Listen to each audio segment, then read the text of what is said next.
Una, record muna tayo. Ang bilis, di ba?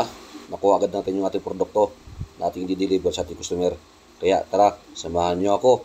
Nagkakahalaga lang naman to ng 4,000.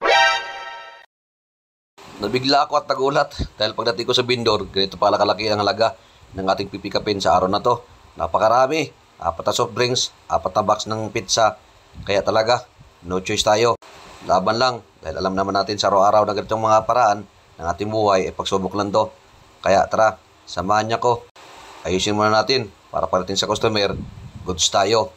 Ito yung mga paraan na ginagawa ko para may karga ng maayos ang ating mga produkto dahil yung mga produkto natin ay mga pagkain. Kaya dapat laging handa at maayos na may dala sa ating customer. At ayan, nilabas ko na yung tali.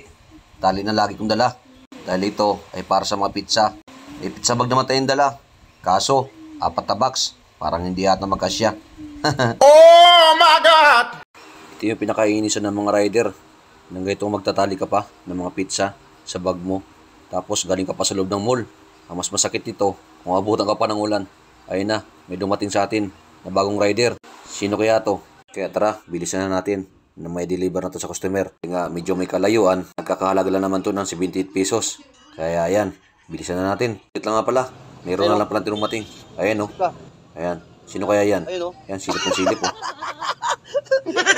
Nag-vlog tayo ha? Si Master Boss Michael pala ang dumating. Kaya nagulat tayo. Dito nga pala kami mga biyahe sa Marikina. Kaya ayan, may gusto siyang ipapakita.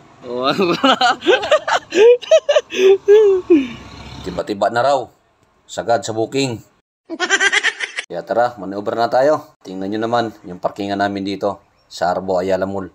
Ayun na, may dumating nga pala. May dumating pa isa. Abangan nyo yung ilalaglag ko sa Facebook na tigwa 100 pesos. Sige.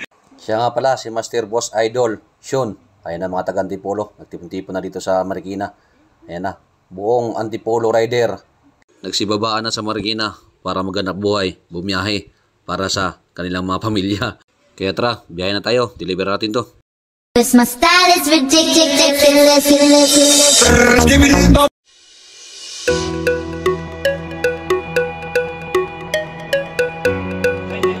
Okay sir, bait na po. Masira.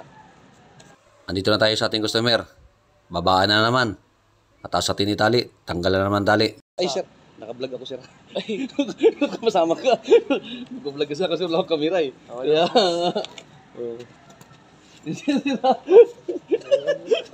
nagulat kasi akala ko meron pa sir, meron pa po.